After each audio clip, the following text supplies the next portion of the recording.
ये volt meter और ampere metre की सहायता से हम हीटर का वाट नापेंगे। कैसे नापा जाता है ये जानेंगे, ठीक है। तो इसके लिए एक वोल्ट मीटर लेंगे, एक एम्पियर मीटर लेंगे और ये हमारा एक लोड है, ठीक है। इसको जो है परिपथ के अनुसार जोड़ेंगे जैसे ड्राइंग में दिया गया है। ये वोल्ट मीटर हमेशा लाइन के पैरेलल में रहता है और एम्पियर मीटर लाइन के परिपथ के सीरीज में रहता है। तो इसी तरीके से इसमें कनेक्शन किया गया है और इसके बाद इसको हम सॉकेट में लगाएंगे और इसको ऑन करेंगे। उसके बाद यहाँ से सप्लाई आएगा। अब इसकी हम रीडिंग पढ़ेंगे। तो वोल्ट मीटर में वोल्टेज कितना बता रहा है 240 और एम्पियर कितना आ रहा है लगभग 4 आ रहा है। अब कैसे जानेंगे कि हीटर का लोड कितना है या हीटर कितने वाट का है। तो इसके लिए हमें कैलकुलेशन करना पड़ता है।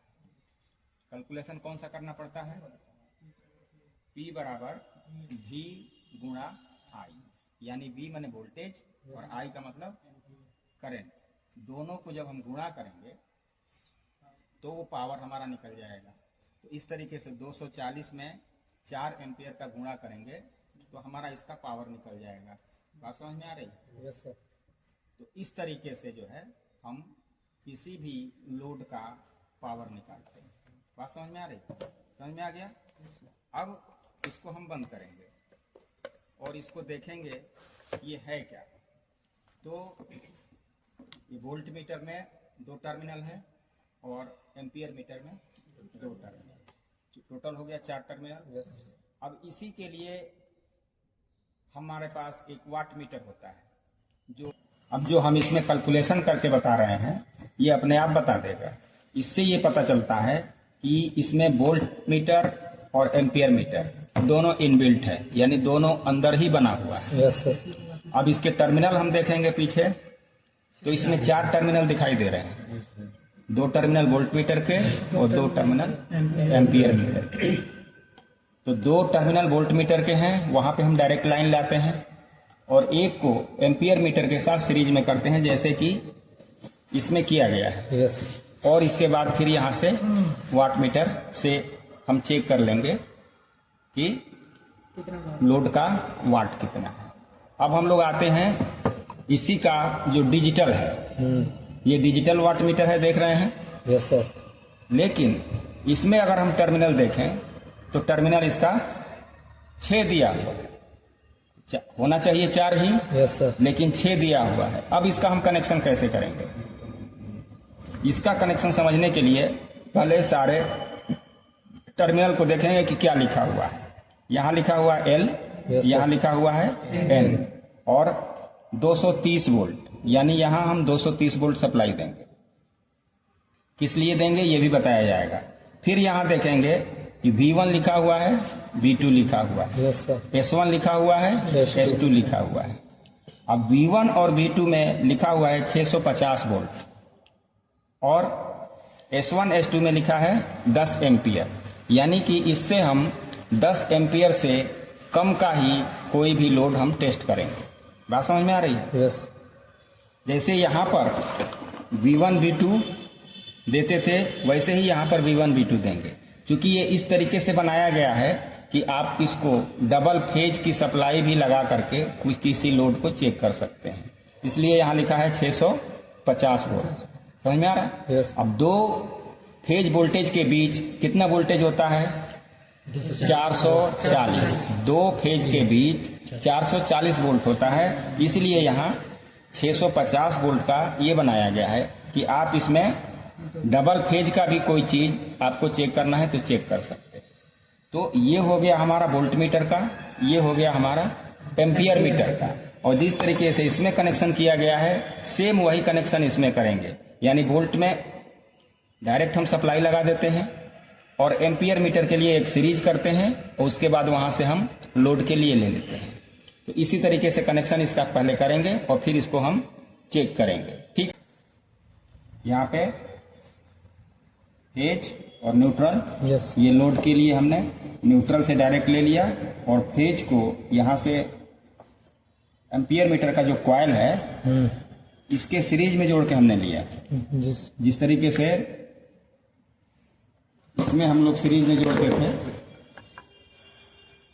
ये एम्पियर मीटर इसके सीरीज में जुड़ता था, इसी तरीके से ये एम्पियर मीटर का कॉइल है, इसके सीरीज में जोड़ के हमने लिया, हमारा कनेक्शन ओके हो गया है। अभी इसका हम लोग कोई उपयोग नहीं करेंगे। ये हमारा फेज और ये लोड, फेज हो गया, न्यूट्रल हो गया, ये लोड हो गया। जिस तरीके से पहले हम किए थे उसी के अनुसार ये वोल्ट मीटर के लिए और ये एम्पियर मीटर के लिए कनेक्शन किया। अब इसको हम लोग लगा के देखेंगे लोड कि इसका रीडिंग आता है या नहीं आता है। इसको सीधा कर लेंगे और इसको हमें अभी यूज नहीं करना है और इसको हम इस्तेमाल करके देखेंगे। इसको सप्लाई में लगाते हैं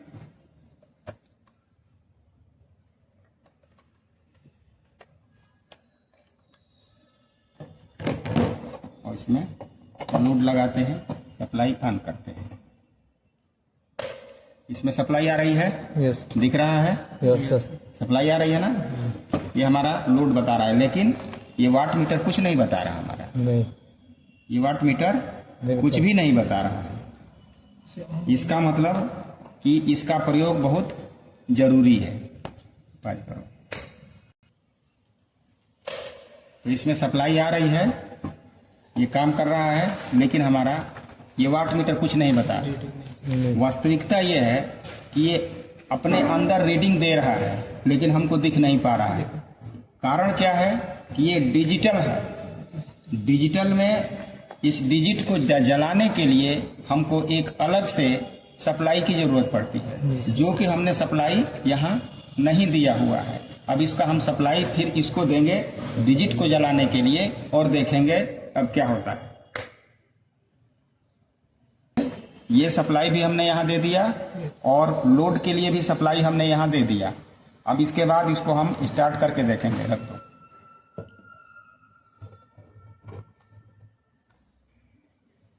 अब हम इसको ऑन करते हैं और देखिए यहाँ पर हमारा वाट मीटर वाट बताने लगा।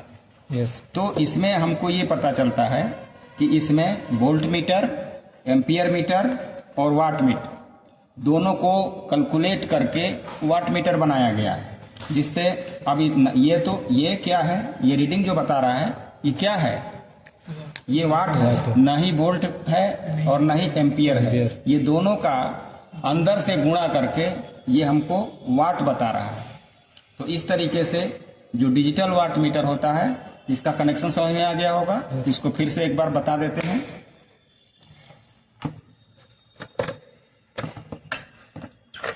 पीछे से देख लीजिए इसका कनेक्शन फिर से एक बार।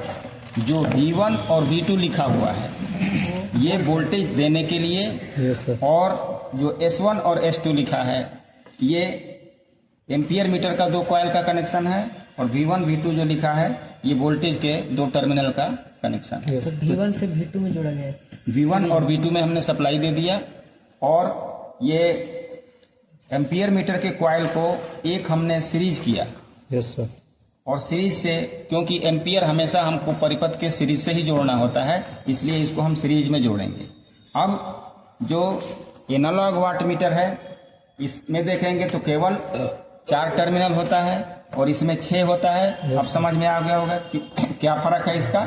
ये इसमें लैंप जलाने के लिए किसी चीज की आवश्यकता नहीं होती है, इसलिए वोल्ट मीटर और एम्पियर मीटर के 4 होते हैं। उसी तरीके से ये वोल्ट मीटर और ये एम्पियर मीटर और ये दो लाइन है, ये हमारे इस डिजिट को केवल जलाने के लिए प्रयोग किया जाता है। अगर हम इसमें सप्लाई नहीं देंगे तो रीडिंग अंदर रहेगी, वो दिखेगी नहीं, क्योंकि ये डिजिट जलेगा नहीं।